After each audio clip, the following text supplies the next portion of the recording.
Who's ready to give it up for Relay 2016? This year's leaders and teams they came together for a night to reflect on the successes of Relay 2015.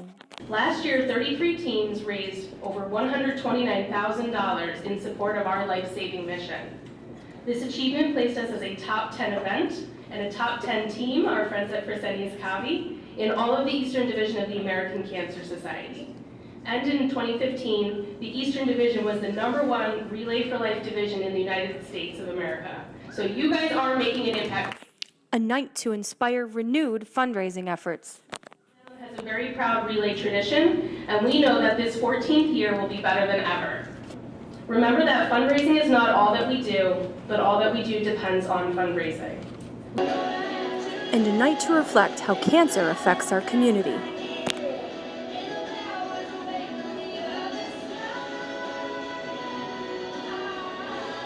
There were moments for survivors, like last year's honorary survivor, absent because he rang the bell at Roswell the same day.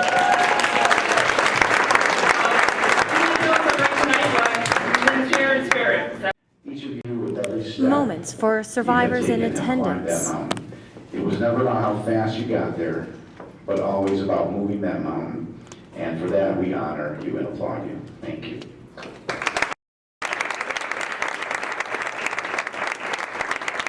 For supportive caregivers. The caregiver may feel emotions that are as strong or as stronger than those felt by the patient. The caregiver's need for information, help, and support is different from what is needed by the patient. The life of a family caregiver changes in many ways. And to introduce 4 courageous women. Your mom and your daughter, and then we have a daughter and a mother, and they're all fighting the same fight. And they're there in both ways. They're survivors and they're caregivers to each other.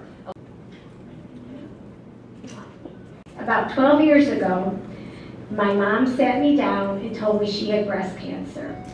I remember that day like it was yesterday. I cried because we never heard those words in our family before, and moms do not get sick.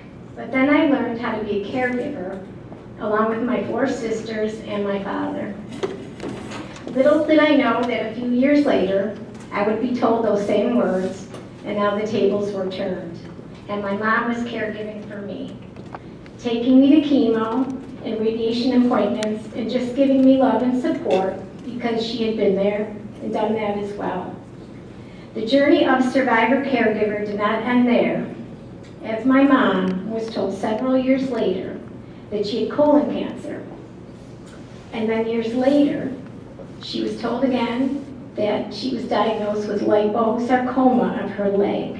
These were 3 different cancers that were not related. My mom has survived 3 cancers, and just look at her because you would never know. Walk on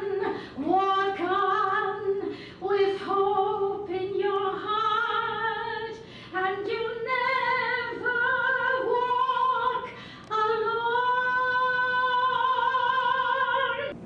So I'm not much for speaking in public, but I want to thank you for this opportunity. It's been a really rough couple of years.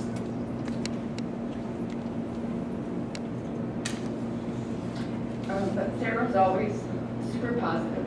She'd say things like, "Mom, it's the best cancer to have." It's, things like that. And it's like you couldn't help but be positive. And then even she got through it. She's in complete remission now, and she's graduating. She stayed in school the whole time, and I would fly down every 2 weeks for her chemo. She wanted to try and stay, and she did it. She came home, and we did go to Relay and she had chemo the day before, and we walked. We haven't a lot, but she walked, and I really look forward to this summer walking with my daughter and my friends and family at Relay. Thank you.